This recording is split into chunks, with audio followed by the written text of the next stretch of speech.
It's back. Talking about my cancer. Now, back is not the proper term. We'll discuss that in a moment. But my PSA level, prostate-specific antigen measure in my blood, has reached a sufficient height and is increasing sufficiently fast that my oncologist had decided to intervene. Now, I shouldn't have any PSA. Prostate-specific antigen is a protein that's on prostate cells. I've had a prostate since July 1, 2020.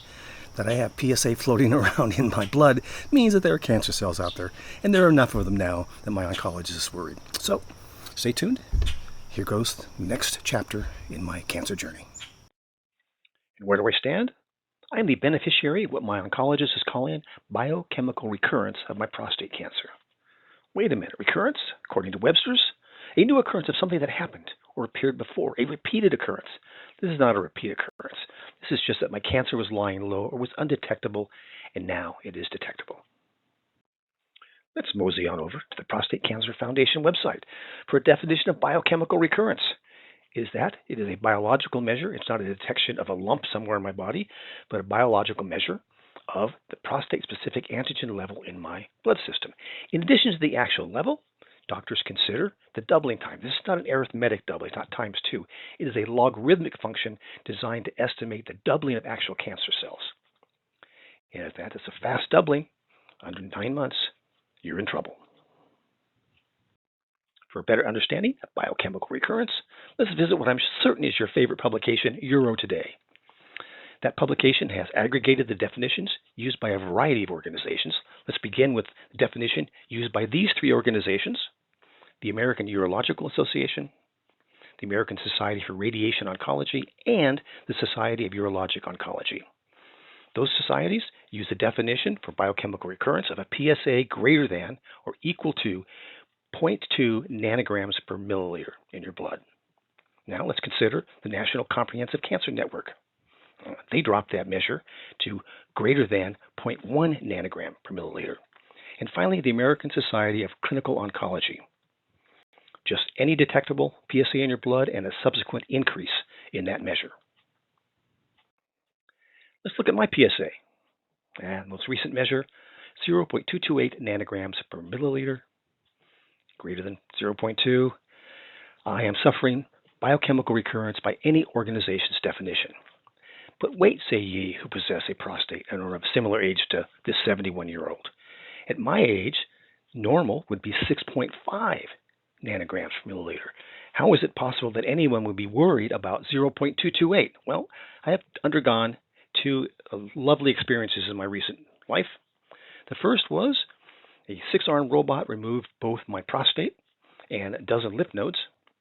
A year later, I had radiation of my prostate bed because there was still cancer there.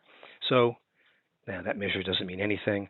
At my current situation, that 0.228 is definitely an indication that my cancer is on the march. Now remember, in addition to the actual PSA number, we need to determine the doubling time. Here's my doubling time. 3.6 months, certainly lower than 9 months. And you can see it's a slope log of 0.2. This is a logarithmic measure, not an arithmetic measure. It's an attempt to estimate how many prostate cancer cells I have and how quickly they have doubled. And they doubled very quickly. Let's look at another organization's estimate of when you're in trouble. Yeah, doubling time under 6 months. Again, I'm at 3.6 months. My numbers, PSA numbers, are small because I've had that prostate for 6 years. So there is some margin of error for that doubling time, but I'm certainly at a level or below a level where we start to get really worried. And what's next for me? A little radiation in the form of a PSMA PET scan. Let's break this down into its components. PSMA is prostate-specific membrane antigen. It is a protein molecule that attaches to the outside of prostate cancer cells. And positron emission tomography, let's break this down into 2 points. First, tomography is from the Greek slice and then draw or write.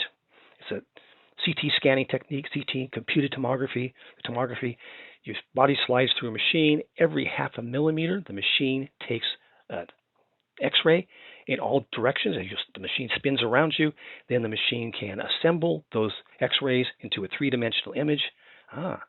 What about that positron emission? The positron emission is a consequence of the physician's injecting into your body a very unstable radioisotope that decays. As it decays, it emits these positrons. It also literally glows, and so the scanning machine can see where your cancer is. So how does this work? First, the physicians inject into me this unstable radioisotope, in this case, gallium-68. It flows through my blood system, attaches to that outside membrane of prostate cancer cells, and this CT scanner spins around my body, taking x-rays every half a millimeter, and then assembling them into a three-dimensional image so that we can find those glowing, decaying bits of radiation, not in my prostate, haven't had one for 6 years, but everywhere else in my body. Let's consider a couple of examples of the images that the PSMA PET scanning process produces. Here's a fellow for whom the degrading radioisotope glowed in two parts of his body. One was in the lungs, the other either upper pelvis or lower spine. Here's a less lucky fellow who had glowing spots all over his body. So what happens if the scan finds treatable tumors? There are several fun options. First, my doc might be able to go in and cut those tumors out. Or we could use external radiation, similar to what I did for every day for 8 weeks back in 2021. Or radiopharmaceuticals, the more modern treatment. Typical substance used is lutetium-177, trade name Pluvicto. It works just like the PSMA PET scanning, except with a more potent radioisotope. That radioisotope attaches to that outside protein molecule and then hopefully kills those cancer cells. Available outside of clinical trials, only available in the U.S. if your cancer has become castration resistant. That is, you've undergone the hormone therapy, it's no longer working, or you got physically castrated and your PSA is still rising. And so what's next?